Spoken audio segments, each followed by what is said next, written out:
Ay, ulit-ulit. Magandang umaga po sa inyong lahat. Pwede niyo po bang tignan yung inyong mga katabi, sabihan niyo po siya ng bonjour, comment ça va?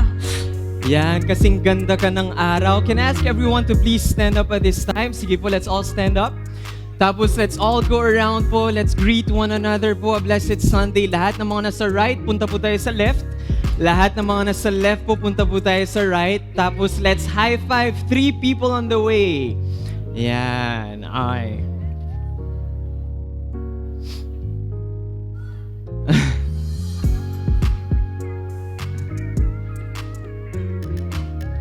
Parang ayaw niyong umalis sa mga upuan niyo ah. Ay, sige po, pwede na po tayo maupo. So sa mga nagbakasyon po, welcome back. At welcome back po sa sarili ko po. Kasi 1 month po ako nawala. So galing po akong Philippines, tapos nag-Singapore po ako.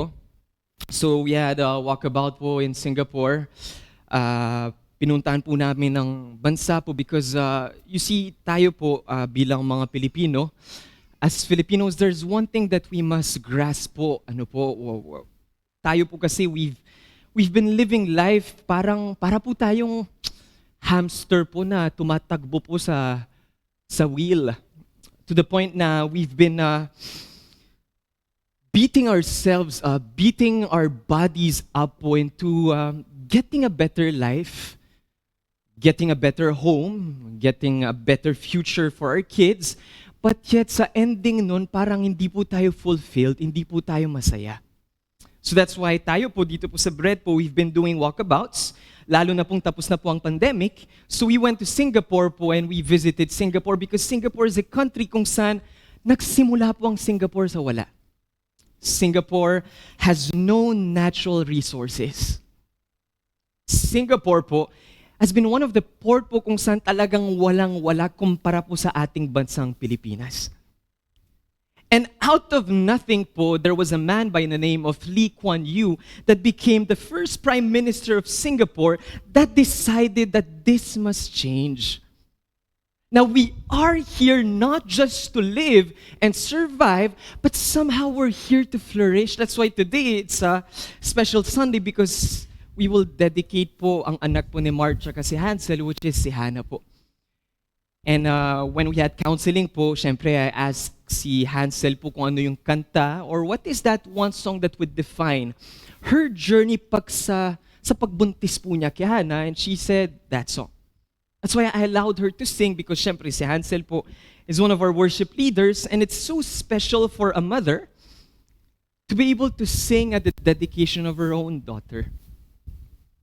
And so si Lee Kuan Yew po, he decided po na we're not just here to survive. Hindi lang tayo nandito para lang kumain, matulog, magtrabaho, at tapos-tapos na tayo. Somehow there's that need inside of us that we need to flourish, that we need to grow, that we need to go onto a journey para po tayo mas lumalim po at mas mahanap po natin ng Diyos in every aspect of our lives. I've been reading a book po. Ang nagsulat po ng libro ay si Marcus J. Borg. And the title of the book is The God We Never Knew. Ganda po ng title, no? Yung somehow we're Filipinos are very religious but not spiritual. Now we've been attending all of our lives but yet sobra pong mababaw po yung understanding po natin ng Diyos. Or kung hindi man mababaw po yung understanding po natin ng Diyos, napaso po tayo sa religion. Either pinagchismisan tayo, either, alam niyo po yun kung ano-anong ginagawa po. That's why somehow po we're a country or we're a people that is so religious but yet we have lost our spirituality. That's why si Lee Kuan Yew was able to usher in the entire Singapore and say, let's build Singapore together so that Singapore can be the best country in the entire world with no natural resources. And by the way, ang pinaka-panalong airport sa buong mundo ay sa Singapore. Changi Airport. Anyone has been po? Baka sa ukay-ukay lang tayo pumupunta. So Changi Airport in Singapore is the world's best airport in the entire entire world. But yet, no natural resources. Sa kanilang mall po, tabi po ng airport, pangalan po ng mall, the Jewel po, there are about 70,000 plants and trees. All of them imported. And they're taking care of it. Alam niyo po ba, ng bawat halaman, tsaka ang bawat puno po sa Singapore, meron pong birth certificate. Kasi po wala po silang natural resources. So anything that they get and they import in their country, they will take care of it. Meron po silang sense of sacredness, yung pag-aalaga. Yung meron po silang sense of, kasi galing sa wala eh. And now you go to Singapore, it's one of the best countries in the entire world. But you look at our country filled with natural resources, but yet we fail to see the beauty that we have or that we are a part of. Doon mo natin makikita ang problema po talaga natin, hindi po politics, hindi po kung sino po nakaupo. Ang problema po talaga, hindi lang po ng Pilipinas, pero ng ating mundo is really our mindset and our mentality. Parati po tayo nakatingin sa kulang ako dito, wala ako dito, hindi ako gano'ng kagaling, konti lang pera ko, konti lang yung kakayanan ko. Do you remember we've talked about this year? That we're talking too much about our limited resources, but the truth, it's not about limited resources, but a limited mindset. Yung wala na po tayong makita sa buhay. Hindi na po tayo marunong mangarap po sa buhay. Hindi na po tayo marunong lumagbay sa buhay in a way na this life is meant for us, you and me, to discover God along the way, the God that we never knew. And that's why si Hannah and Mark decided to dedicate their child, their daughter, and what a special Sunday because we're all back from vacation. We're starting new jobs, we're starting schools. Galing po tayong 2 months, 3 months, 2 weeks, 2 days of vacation, and all of a sudden we come back. And what a beautiful way to come back with a sense of sacredness. And a sense of understanding kung saan po tayo nanggagaling. Na apart from Him, sino po ba tayo? Apart from the grace and the strength that was offered to us, sino po ba tayo? That's why I'd like to start with this. Sabi po ng Psalm 100, enter His gates with thanksgiving, go into His courts with praise, and give thanks to Him and praise His name. Grabe po, no? That's what Mark and Hansel want to do. Na by dedicating Hannah, it's not just the fact para lang ipagpray ang kanilang anak, but it's for them to enter the gates with thanksgiving. You see, that's something that we've lost in our world. Yung hindi na po tayo marunong magpasalamat po sa isa't isa. Di ba? Yung parang, pag may ginawa ka, parang utang na loob pa. Now, it's so hard for us to be able to say thank you even in the small things. That's why even in the big things, we can't be grateful enough. That's why nakakalimutan po natin magpasalamat sa ating mga magulang, sa ating mga asawa, sa ating mga magulang, sa ating mga anak, and the people around us. Now, it's crazy how we're living into a world kung saan mabilis po mag-blame ng ibang tao, makita yung pangit ng ibang tao, pero nahihirapan po tayo magpasalamat sa buhay ng ibang tao na naging tulong naman sa'yo. And that's why for Hansel and Mark, the dedicating of their daughter is a sign of thanksgiving. Is a sign of bago namin ito mapalaki, may we enter His courts with praise. Verse 5, for the Lord is good and His love endures forever. Grabe po, watch. His faithfulness will continue through all generation. Naniniwala po ba kayo na pagtapat kayo sa Diyos ngayon, bahala na ang Diyos sa inyong mga anak? Naniniwala po ba kayo doon? Kasi ako naniniwala ako doon. Na kahit mag-ipon ka ng milyones na euros, nothing will compare to a pagiging totoo at pagiging tapat sa Diyos. It's easy to show off. Yes, I know. It's easy to show off. Pakita sa tao na mabait ka, mapalabigay ka. Pero paano pag wala nang nakatingin sa'yo? Paano pag wala ka nang pinopost sa social media?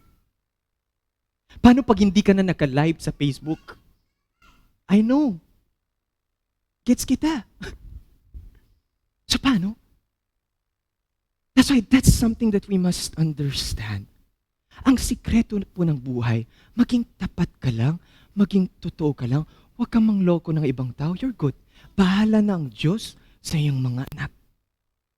And that's way better than all your savings na milyones. Why?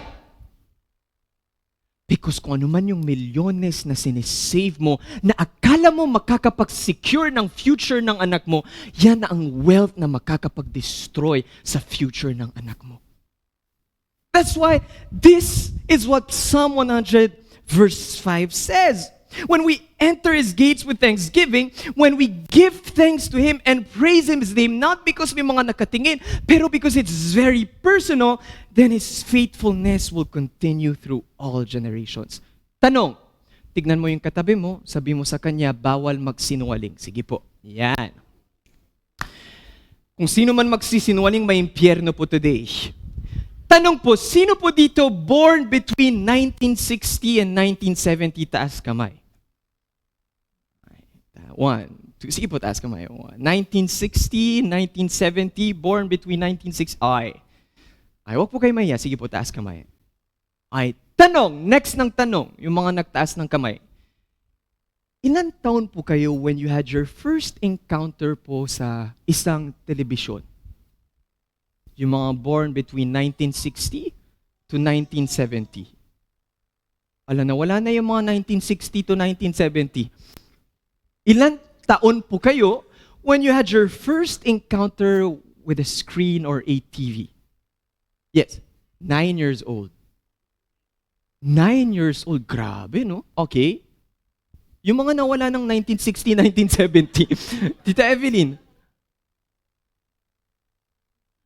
it's okay, wala kayong TV.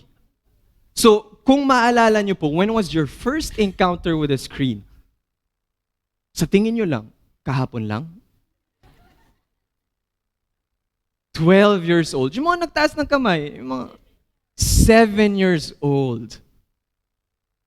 12. Mark, Hansel, this is my message to you. And not just for Mark and Hansel, but for all parents. Sino po dito nagsasabi, mahirap maging magulang, no? Mahirap, but somehow, nothing compares to the joy of parenting. Agree, disagree? Oh, parang may mga hugot kayo dyan. Now, there's a book po that is entitled Screen Kids. At kung kayo po magulang, I would advise you to get that book. Ang nagsulat po ng libro ay si Gary Chapman. He's the guy that talked or was able to share to the entire world the 5 languages of love. Kung naalala niyo po yun. So si Gary Chapman po was able to come up with a book, especially in a time of pandemic called Screen Kids. At ito po yung sinabi po niya. Sabi po niya, in 1970, kung pwede po natin nilabas, the average child started watching television at age 4. Yan, 7, 12, 9. But now, today, the average child starts watching at 4 months. Dang. Grabe, no? Yung hindi po natin napapansin, pero sa totoo lang. Today, the average child starts watching phone or a screen at 4 months. Kung maalala nyo po, nung 4 months kayo, naalala nyo po ba? Sigurado, kinakain nyo yung kulangot nyo, di ba? Inaano nyo yung pisngi nyo. Yung somehow, at the age of 4 months old, you were so in awe with the world around you. One study reported 42% of kids 8 years old and younger, tignan nyo po, they have their own tablet. 42%. 8 years old and younger. For parents, you need to listen. Between 2012 and 2018, teens owning mobile devices or tablets increased from 41% to 89%. Owning, not using. Owning, sarili nila. Sabi nga, nowadays, the pacifier of the 21st century. Alam niyo po yung pacifier? Kasi ako po, nung bata po ako, grabe po ako sa pacifier. Ano po kung anong ginawa ng tatay ko para mawala po yung pacifier? Nilagyan po niya ng sili. Kaya mula nun, hindi na po ako nagpapacifier. Nung nag-gets ko na yun ang ginawa niya, ngayon po nagpapacifier po ako ulit. Say po, the 21st century pacifier is now not a pacifier, but a tablet. You can never see a kid without owning a tablet.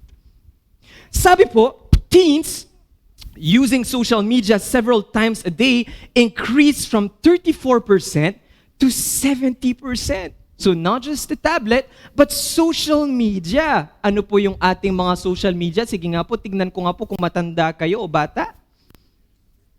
Friendster. Sino nagsabi ng Friendster? What are the social medias that all of us are using? Sige nga po. Facebook. Ayan, alam mong mga matatanda. Yan. Because the youngs are no longer on Facebook. Alam niyo po ba bakit yung mga bata wala na po sa Facebook? Alam niyo po bakit? Kasi nandun kayo. Dito po yun. That's true. Young ones are no longer on Facebook because you are there. Diba, Hana? Now, the young ones are using Be Real. TikTok. Ano yung isa? Lakit. Kung ano-ano, hindi ko maintindihan, pero it's all the same banana. It's a picture you post. Snapchat. Sino po dito may Snapchat? Sige nga. See? Kung hindi mo alam ang Snapchat, matanda ka na. It's crazy how Chapman unveils this. Tignan niyo po. Teens using social media increased from 34 to 70%. Tignan niyo po. We surveyed hundreds of parents about their family and screens. Pakinggan nyo, many of them reported that screens ran their children's life.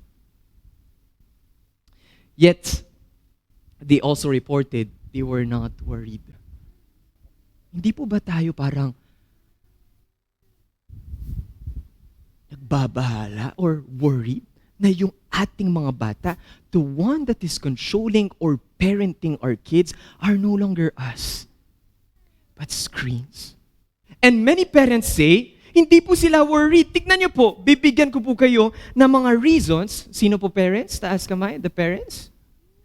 I'll give you reasons why you should be worried about screens and your kids. Tignan niyo po. The brain scans, skinan po yung brain po ng mga bata, show that kids with a lot of screen time had a premature thinning of the cortex. Kiben, anong ibig sabihin yan? Sabi po, the outermost layer of the brain which processes information from the 5 senses. Ano po yung 5 senses po natin?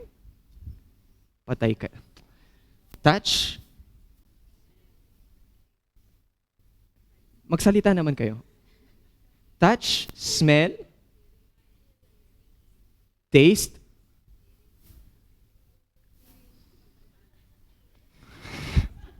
so the 5 senses. So the cortex po, yan po yung dahilan why our 5 senses are alive. Tignan niyo po, when your child is on screens, he is not exercising his 5 senses in the real world. And that part of the brain starts to decline. The cortex gets thinner over time, usually around age 60 years old. But now, the same thinning is happening much sooner now in our kids. Sabi po, children who reported spending more than 2 hours a day on screens got lower scores on thinking and language test. Bulol bata, hindi makapagsalita ng ayos. Dr. Delaney Roustan says, it's amazing, dito po ako nagulat, tignan niyo po to parents, that there's many studies that look at MRI scans of the brain of kids who play a lot of video games, 22 hours or more of video games a week, and when they compare them to the people who are addicted to, say, drugs or alcohol, their brain scans are the same. Kaya kung kayo magulang at inaayahan niyo po ang inyong mga anak na nasa harap ng screen na walang limitation, that is on you.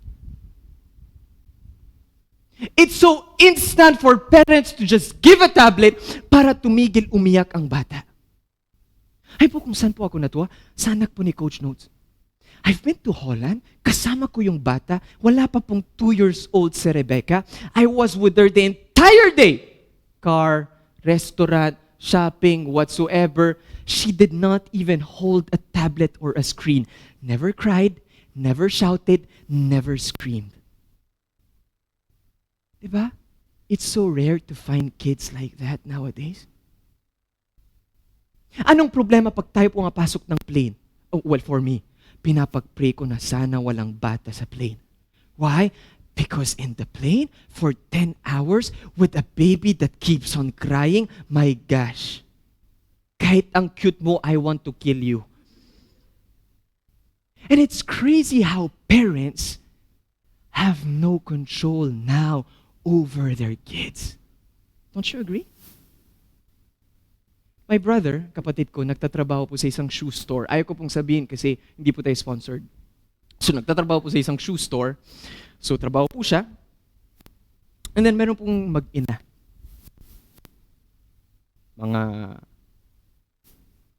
Mag-ina. Hindi po Pinoy. Upo sila mag-ina. Nag-ask po yung nanay kasi ba back to school na po. So everybody's buying shoes and whatsoever. Humingi po sila ng shoes. Siyempre kasi shoe store, alam mo na iba yung bilin nila. So they asked for the size. So yung colleague po ni Gab took the shoe, binigay po sa bata. Ayun po anong ginagawa po ng bata? Tinapon po yung sapatos. The kid was, I think, 6 years old. Tinapon po yung sapatos. Babae. Siyempre, na-shock po yung mga katrabaho po ni Gab, pati si Gab. Mas na-shock po sila, hindi dahil sa binato po ng bata yung sapatos, pero wala pong sinabi yung nanay.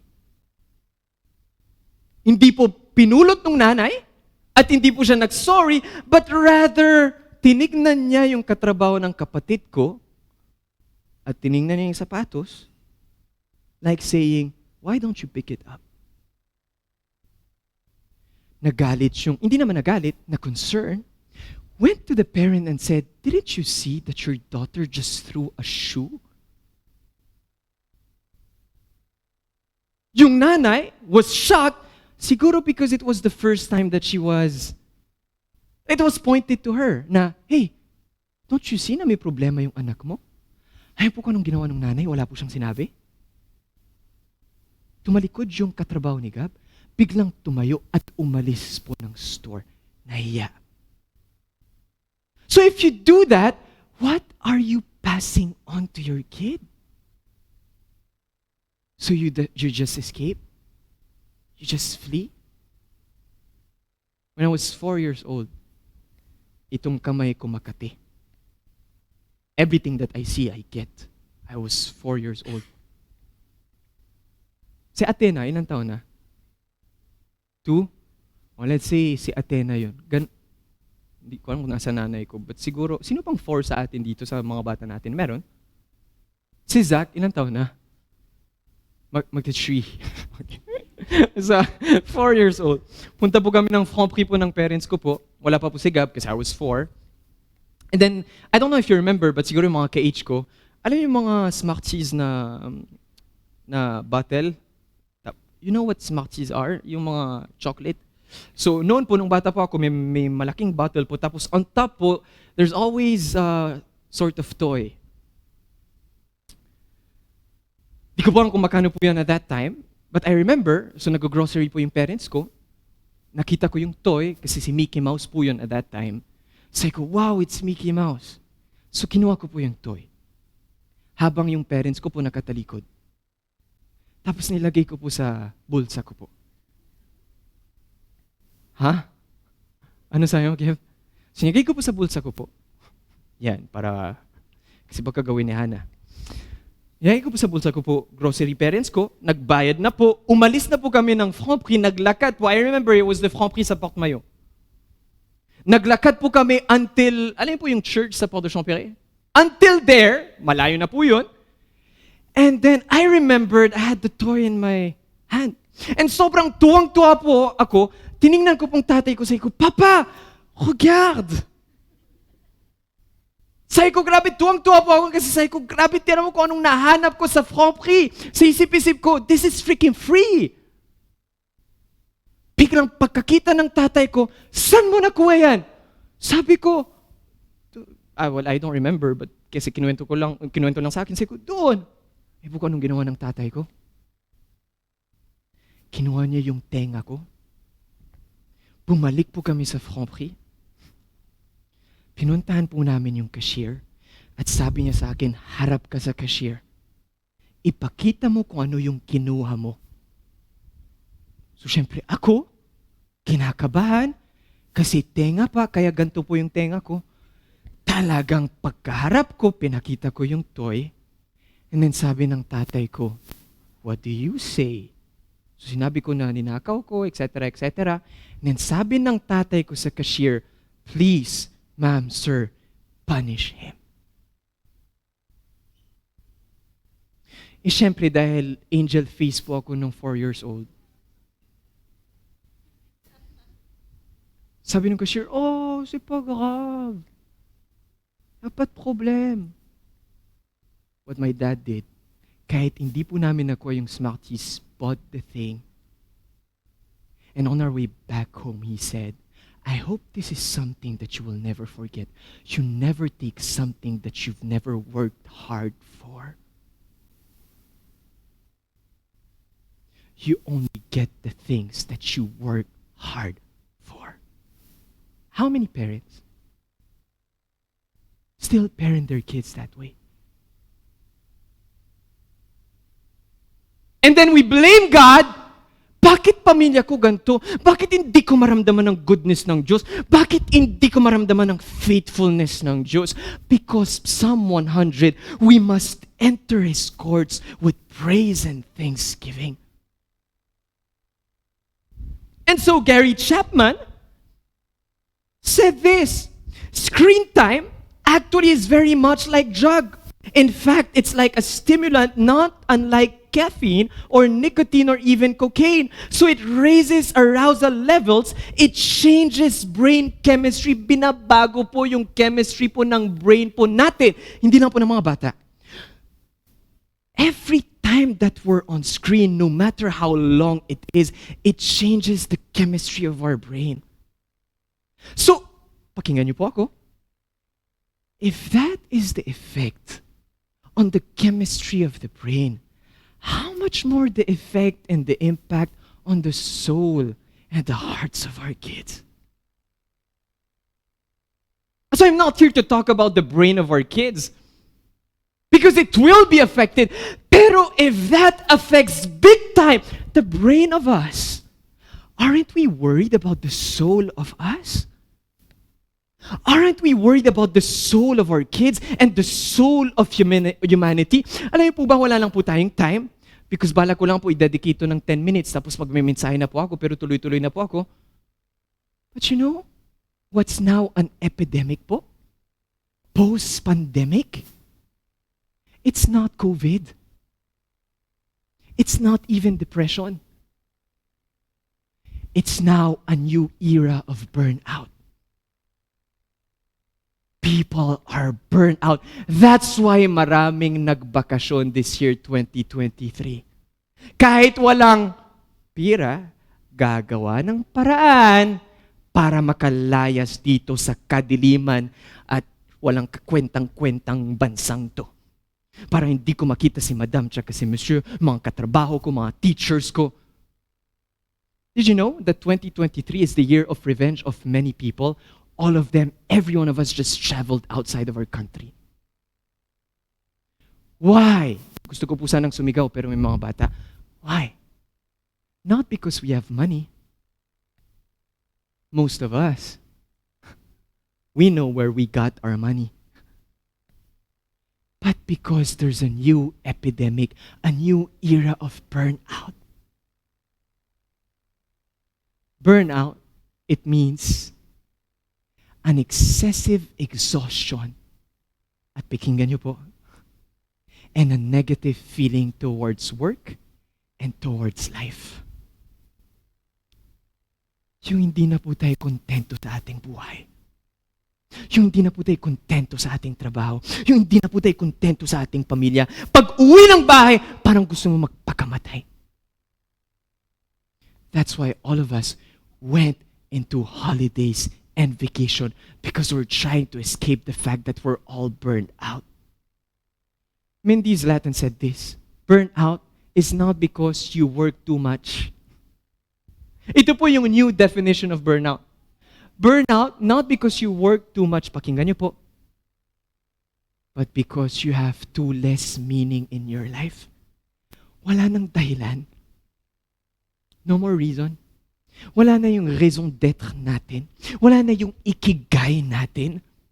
Now we're living, we're waking up, we're going to work, we're taking care of our family, but yet we're slowly losing the meaning of everything that we do. That's why we get exhausted. That's why imagine if it affects the brain of our kids, how much does it affect our souls?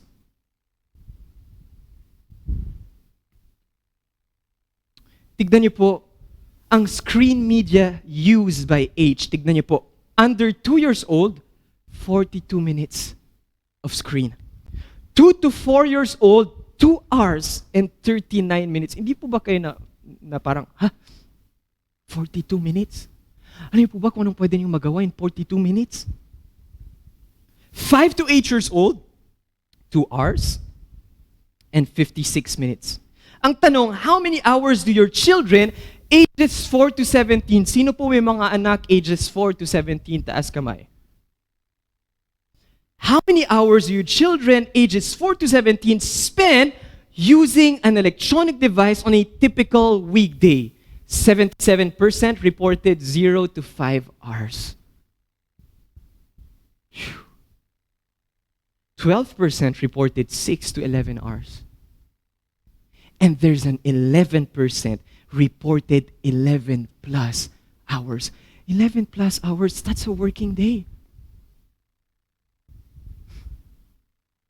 Don't forget, it affects the brain. And if it can affect the brain, it can affect the soul. We want our kids to become experts in life, not in gaming or social media. We have 18 summers with our kids. Yan, this is for you, Mark and Hansel. Time is too precious to waste watching YouTube. Pakinggan nyo to. Children are like wet cement. And nowadays, the majority of them are being imprinted by screens and not parents. Gabor Mate said, we are losing our parents. And if we're losing our parents, then we're losing our future. Because it is the parents that prepares the young for the future. Sabi po ni Malcolm Gladwell, sino po dito, taas kamay, gusto ng maraming pera? Ano yung mga sinuwaling kayo? No, maniwala ako sa inyo. Ulit Sino dito? Gusto magkaroon ng damakmak na pera? Taas kamay. Sabi na Rami, Amen! Amen! We don't have the time to talk about it, but for the upcoming Sundays, there's a topic, or not just one topic, but galing po akong Pilipinas, hindi po ako nagbakasyon. bugbog sarado po ako sa Pilipinas. I worked like crazy. Pagdating ko, nakita ko si Kuya July sa Pilipinas. Imagine, galing po akong Singapore, pagkadating ko, pinagturo po ako ng Sunday, pagod na pagod po ako, pero ang nagpawala ng pagod sa akin, ang pagmumuka ni July. Kasi nung nakita ko siya, sabi niya sa akin, "Hi Coach Kev, nakita mo, nagpa-facial ako." Kasi ko sa lahat-lahat ba naman na alam mo yun, masabi, ang pinaka-proud moment niyang kanyang best. Fes, not F-A-C-E, F-E-S-S-E. Fes, puwet in French. Subugbog sarado po ako. But it's crazy how when you have meaning in life and when you make meaning out of your life, work is never, or burnout is never about too much work. Burnout is about too less meaning. Maraming tao, hindi naman ganun karami ang trabaho nila, pero pagod sila. Not because they have too much work, but too less meaning. I've seen a lot of people my age and your age, they don't want to work in their jobs anymore.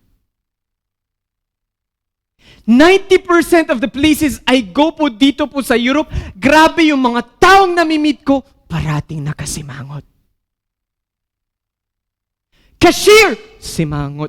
Store, simangot. Punta ka sa hospital, I can understand, mga nurse yan and all, simangot.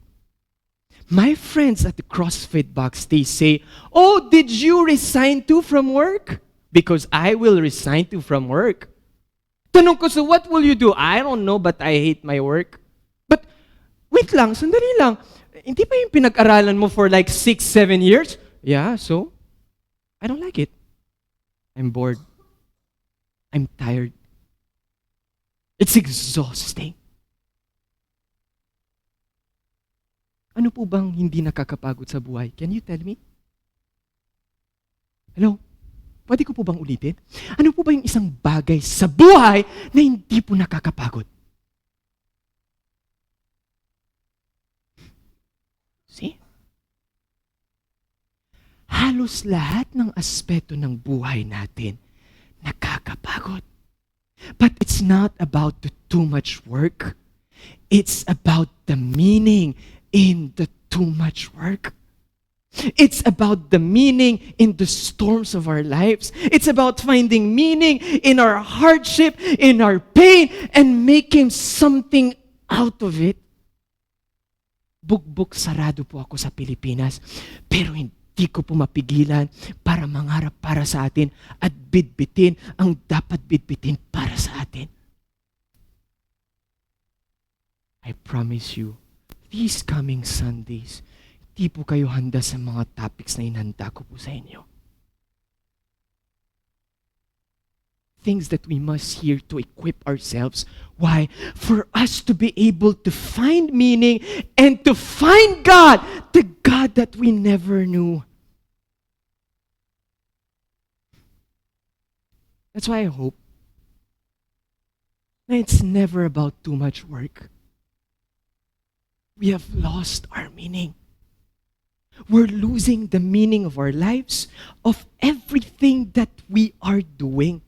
Ulit, sino po dito gusto ng damakmak na pera? Taas kamay. Parang wala na. Yung iba parang ayaw ko na. Bugbog sarado na kami sa iyo. Mark? Hansel? Kung gusto nyo ng maraming pera, then this is a warning for all of us. Ulit, sinong gusto ng maraming pera? Taas kamay.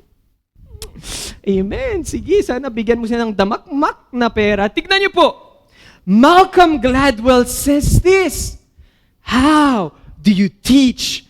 Work hard, be independent, learn the meaning of money to children. Diba yan ang gusto natin turuan sa ating mga anak? Who look around themselves and realize that they never have to work hard. They never have to be independent kasi pag uwi ng bahay, pagkain. Walang bayad electricity. Lahat ng mga maruming gamit nila, laba. Daig pang hotel. how can we teach work hard? Mark Hansel, how can you teach your values that you want to teach to Hannah if there are kids that look around themselves and say, I don't need to work hard. I don't need to be independent. I don't need to learn the meaning of money because look at me, look at us. That's why so many cultures around the world have a proverb to describe the difficulty of raising children in an atmosphere of wealth. Tanong, sino dito gusto ng damakmak na pera? Taas kamay. Doon niyo po makikita what you value most. The future of your children? The future of you, of us? Or the security of your children that is not even safe at all? Many culture and countries and people say the difficulty of raising a children in an atmosphere of wealth. Deuteronomy chapter 6 verse 4, Hear, O Israel, the Lord our God, the Lord is one. Verse 5, this is for you, Mark and Hansel. Love God, your God, with your whole heart. What does that mean? Love Him with all that's in you. Ganda, no? Love Him with all that you've got. Write these commandments that I've given you today on your hearts. Tignan nyo to. Get them inside of you and then get them inside your children. Ganda. You can never pass something that you don't have. Talk about them wherever you are, sitting at home or walking in the street. Talk about them from the time you get up in the morning to when you fall into bed at night. Tie them on your hands and foreheads as a reminder. Siyempre, don't do that literally. But somehow, that's the problem of us. Coach Kev, you talk about the two-less meaning. Ano nangyari sa atin? Di po ba natin matatanong yan? Don't you agree? Lahat pwede nating bilhin. We can buy anything. We can get anything. We can create anything, but we can't seem to understand our loss of meaning. We can't seem to understand life. Don't you agree na parang, alam mo yun, parang may sabit dito. That's why Mark Hansel, the most important and the most powerful weapon that you can have as a parent for Hannah is not your wealth, is not your work, is not even your reputation, is not even what you say or what you do. But the most powerful weapon that a parent has is their prayers for their children. And it's crazy because prayer is a powerful tool. Born and raised here, Paris. And I can tell you the reason why I'm standing up here is not because of anything that I've done. Because there are countless people that I know and I don't know spend their time in prayer and on their knees. Because the prayer of a parent is never wasted.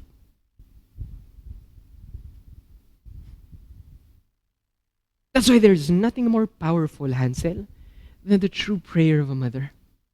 There is nothing more powerful, Mark, than the true prayer of a father.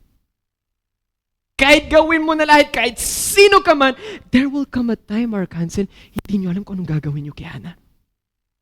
There will come a time na parang akala nyo tama na yung ginawa nyo. Sino yung mga parents dito na teenager? Tama, mali. Yung parang lahat naman ginawa nyong tama, alam mo yun, pero there will come a time. Yung mga may parents na medyo baby pa, there will come a time you'll go like, what the heck is happening? May ginawa ba akong mali? What have I done wrong? What am I gonna do with this demonito and demonita na nagmana sa nanay or sa tatay? There will come a time we would, di po natin alam kung anong gagawin po natin.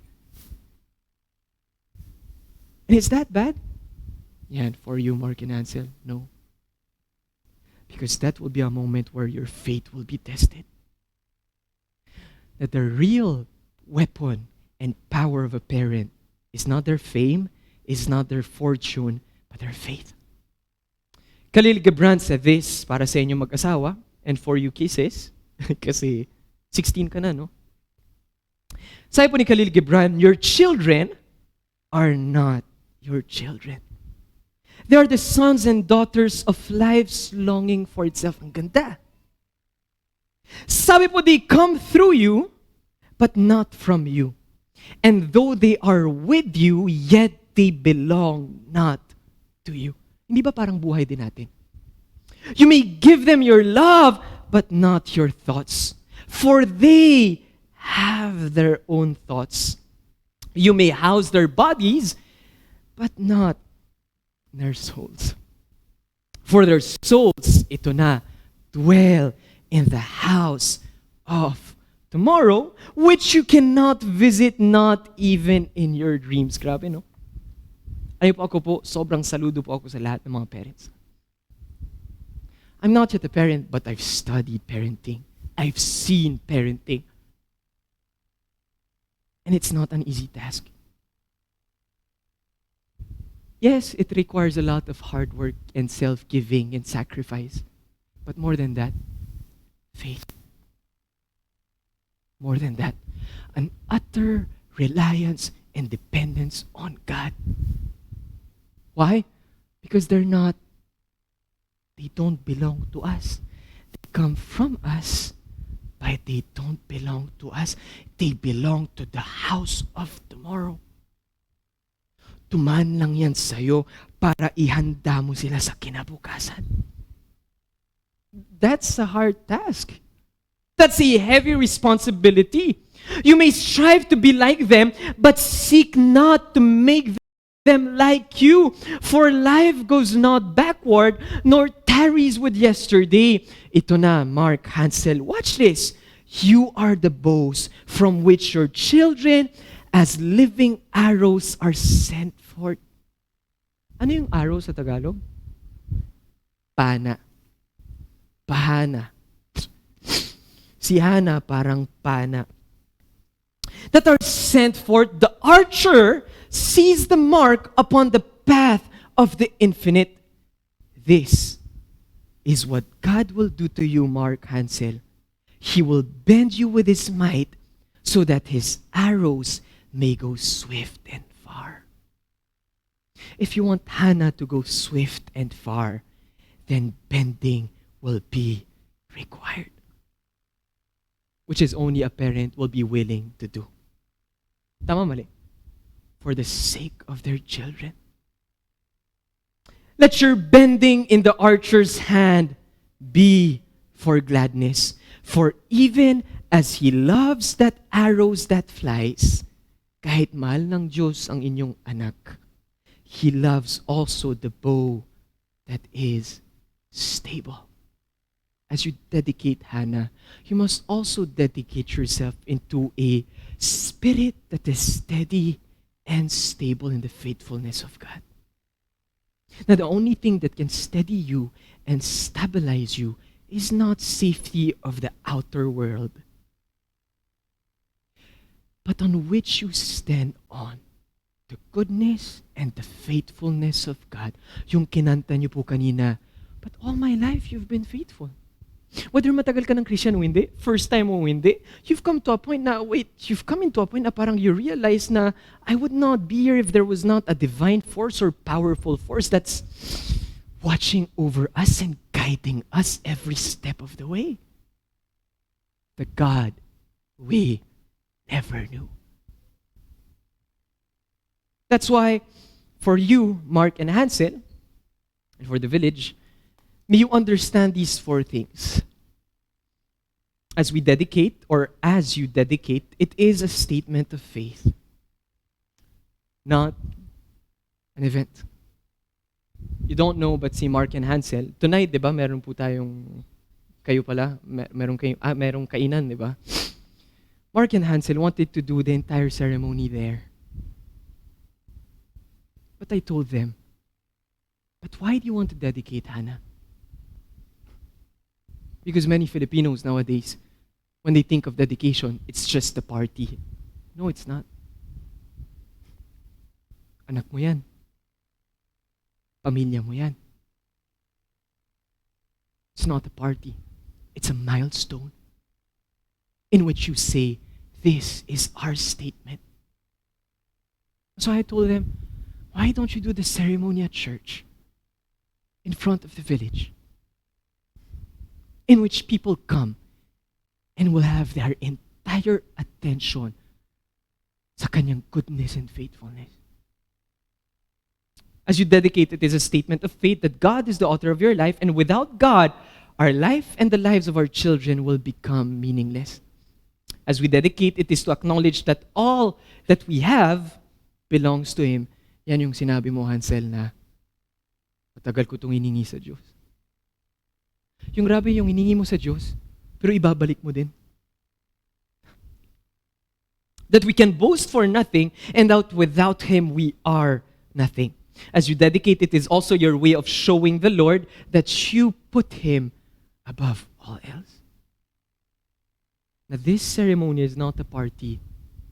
It's our way of showing the sacredness that we have pagdating sa presence ng Diyos.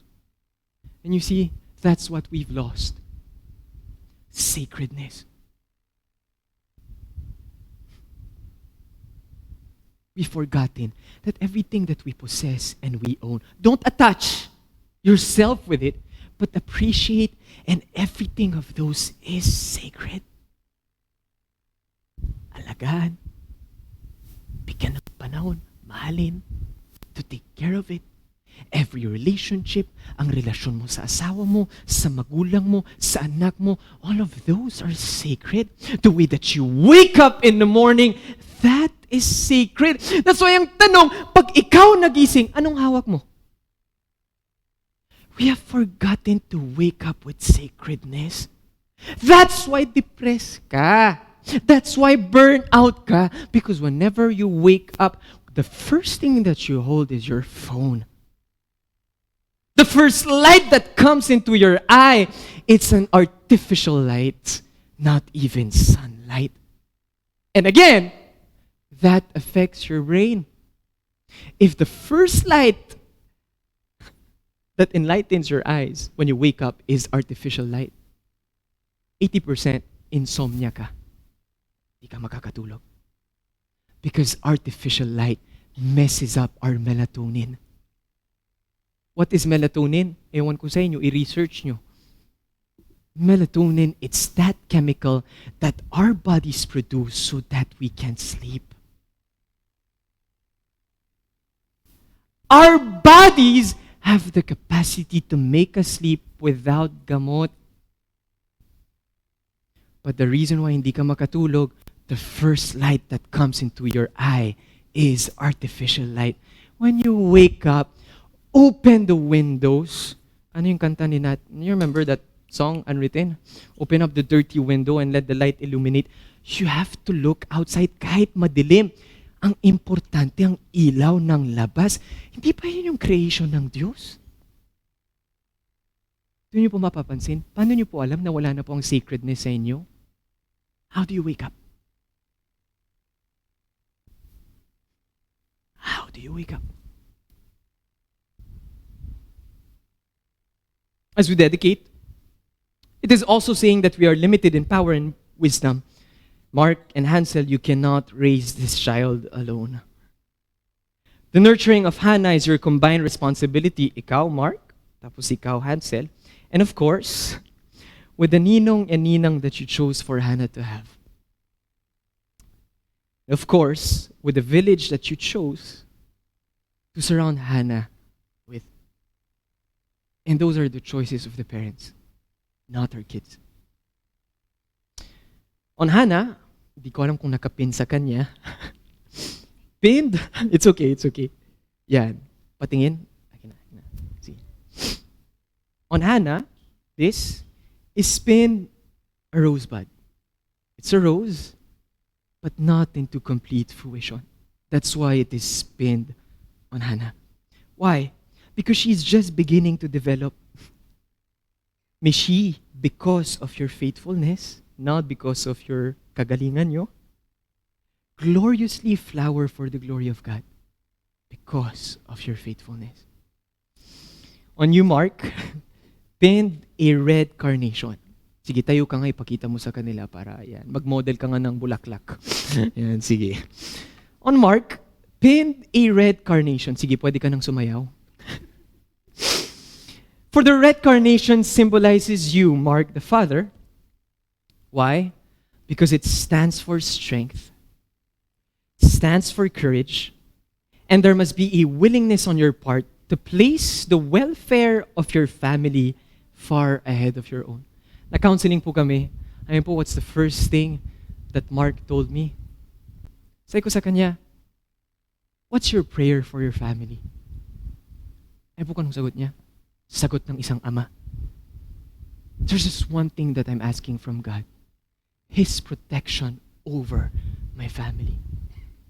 It symbolizes strength and courage. That's why importante po yun bilang isang tatay eh.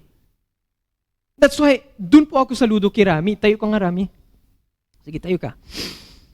Nakita nyo yan? Yan. Kung di nyo nakikita, may problema kayo, sige, upo ka. When Gemma was about to decide and take her sister here, syempre, gulo ang utak ni Gemma.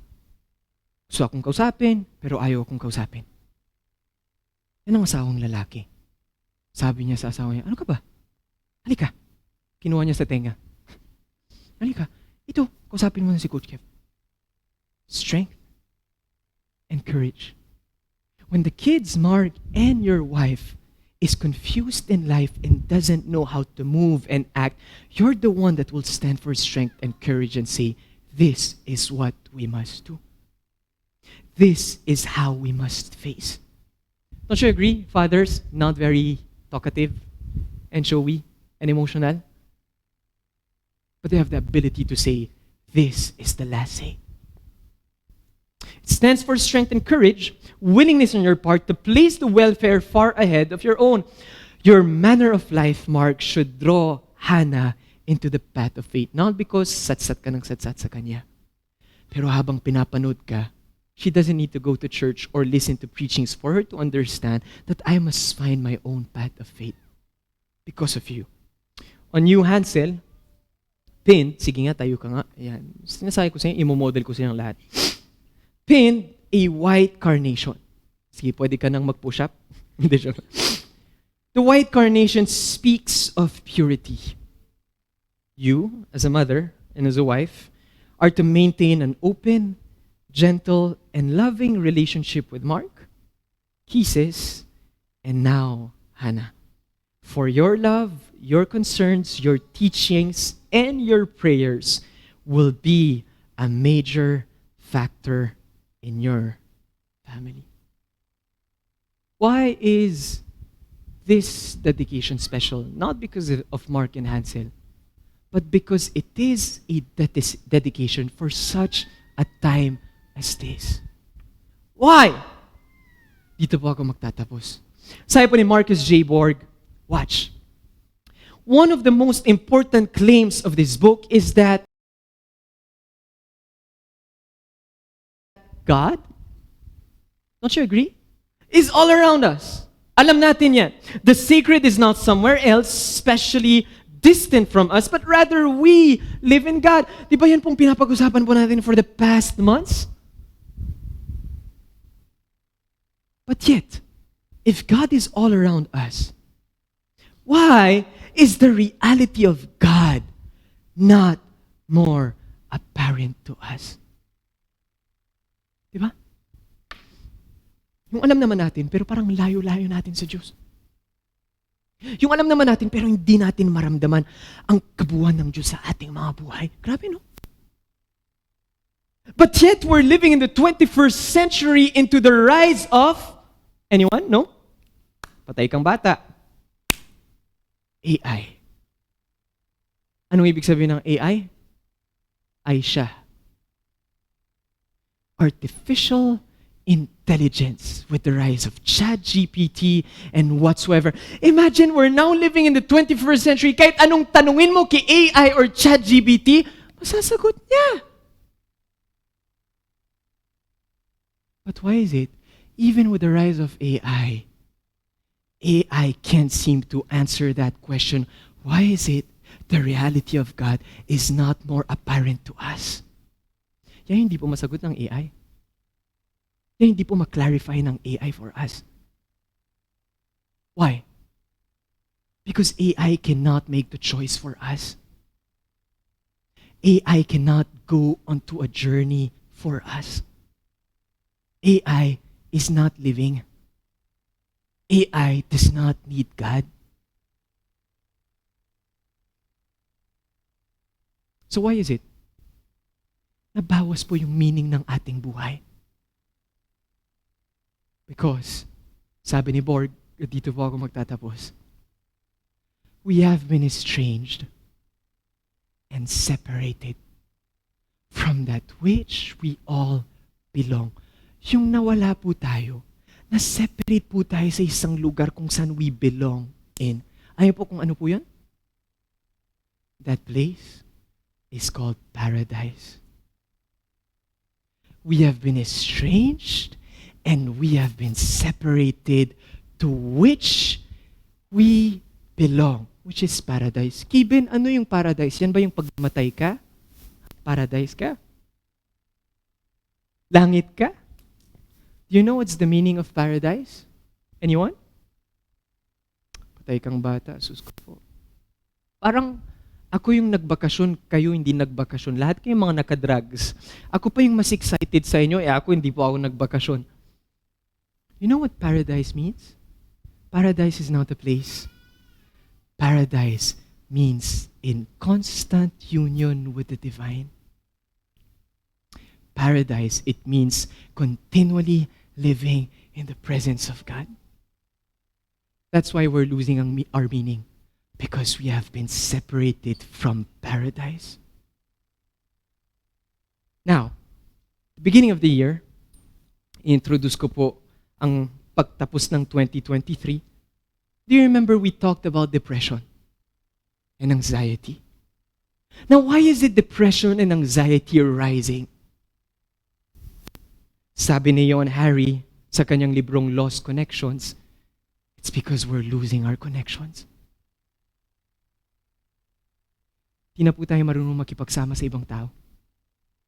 Makipagsama sa Diyos. Beginning of the year. And now we're ending the year with a new finding in which, after 2 years of post-pandemic, the real problem is not depression. The real problem is burnout. But why? Depression, because we're losing our connections. But burnout, because we're losing our attention. John Harry writes this book, Stolen Focus. Hindi na po natin alam kung saan po tayo nakatingin. Hindi na po natin alam kung saan po tayo tumatangis at tumatangan. We are losing our attention. That's why we're losing meaning in our lives. That's why today, I invite you, as we dedicate Hannah and Mark and Hansel, in the coming Sundays, we must take our focus back. We must take our attention back. And we must take back control of our lives. Kaya po tayo may prayer and fasting sa October 4 and 7. Why? Gulo na po ng utak natin, don't you agree? Gulo na po ng puso natin eh. Kung ano-anong iniisip natin, kung anong pinoproblema natin, kung anong dinidesisyon natin na hindi naman natin alam kung tama ba o mali. Ang gulo. What does that mean? You're losing your attention. You're everywhere, but nowhere.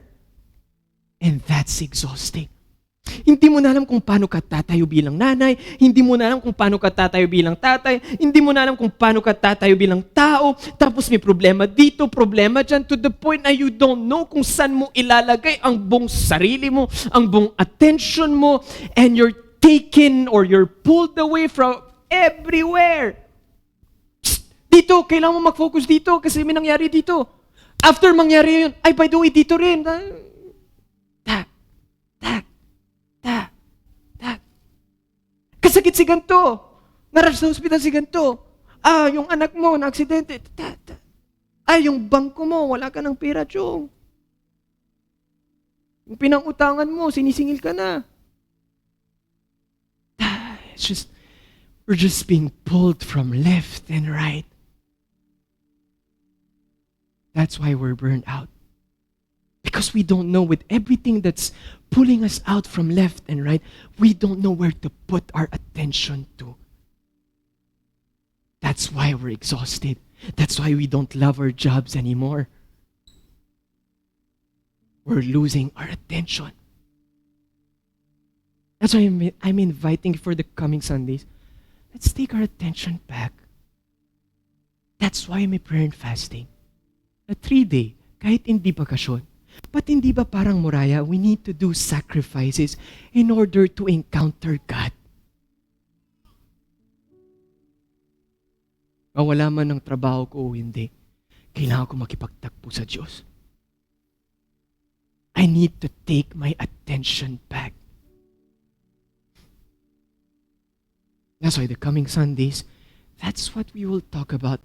That's why hindi po aksidente ang pag-dedicate ni Hansel at ni Mark na kanilang anak today. This is our first Sunday back online after a month. And we're setting the tone. Let's take our attention back. Let's take back control of our lives. Let's go back to which we belong to, which is our paradise. In constant union with the divine. With this po, can I ask, wag kayo, Mark and Hansel to come in front with Hannah and Kisses? Kasi meron pong inandang sayaw po si Mark para sa inyo. Di ba, Mark? Sayang naman yung suot mo. Ha? Nakalimutan mo step? Okay lang. Huwag ka lang kumanta. Sige lang. As we end, I'll ask the entire village, of course, the ninong and the ninang, pray for them. It's crazy how si Jesus po would bless the parents by blessing their kids. And this is a sign of setting the tone. All of us, as a village of Europe, let's bring back the sacredness in every aspect of our lives. There are things that we're not supposed to take for granted. There are things na kailangan po natin ibalik sa Diyos. At isingit ulit ang Diyos ang author po ng ating buhay. So with this, can I ask everyone to please stand up? Tayo lang po tayo. Let's just bow down our heads. And if you're a ninong or a ninang, just extend your hand po. Pag-pray lang po natin sila. Panginoon, maraming salamat, aming Ama, sa araw na to for this beautiful time that you've given us. A reminder, Panginoon, of the sacredness that we have pagdating sa paglapit po sa inyo. Panginoon, salamat po sa buhay po ni Mark tsaka ni Hansel, Panginoon, at lalo na po si Ate Kisses, Panginoon. Lord, salamat, binigyan niyo po sila ng isang regalo, Panginoon, na hindi po material. Isang regalo na siyang responsibility in the form of a child. Pangalan po niya ay si Hannah. Lord Father, we ask, I pray for Mark, I pray for Hansel, Panginoon, as they stand as parents, Panginoon, as they stand as the owners and the navigators of this family. Panginoon, pinapag-pray po namin ang inyong basbas, Panginoon. Ang inyong paggabay, Panginoon, ng kanilang mga puso, na kanilang mga spirito, aming Ama, na kahit anong mangyari, wala po silang ibang panghahawakan kundi kayo lang po, aming Ama.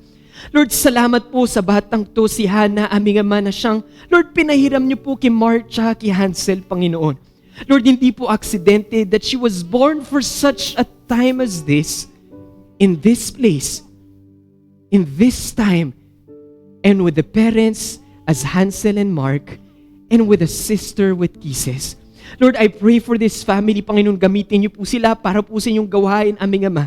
Lord, Panginoon, sana po nawa as they continue, Father, their life, as they dedicate Hannah, as we pray and bless Hannah, bumalik po sila sa kanilang paradiso, aming Ama, in constant union with you, living in your feet and standing on your faithfulness.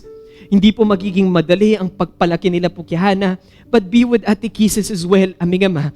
Lord, Panginoon, strengthen the faith of the family, Panginoon, na when time will come in which hindi na nila alam kung anong gagawin nila kay Hannah, wala po silang ibang gagawin kung di lumuhod, Panginoon. Even the ninongs, the ninangs, and the village, wala po kaming ibang gagawin kung di we will whisper prayers for Hannah. We will whisper prayers for our youngs. We will whisper prayers for our kids. We will whisper prayers for our future, for this is our role. Salamat po, aming Ama, panay inihingi po ang basbas nyo, ang peace nyo, ang harmony nyo po sa pamilya nila, the ninong, the ninangs, and the village. Today we say, kayo po ang aming Diyos. Kayo po ang aming Hari. Samahan nyo po sila sa paglagbay po nila tungo sa lupang pangako nila. May your faithfulness and goodness shine in this family. Maraming salamat, and this is our prayer. In Jesus' name we pray. Amen and amen. Maraming salamat po. As we end, can I ask the band to come? As we end, let's sing this song, The Goodness of God. We must learn. Before we find meaning in our lives, we must learn to go back to our paradise because we've been estranged. We've been separated. That's why the best way to find meaning in everything that we do is to go back to our paradise in constant union with the divine. Sige po, let's just sing this song.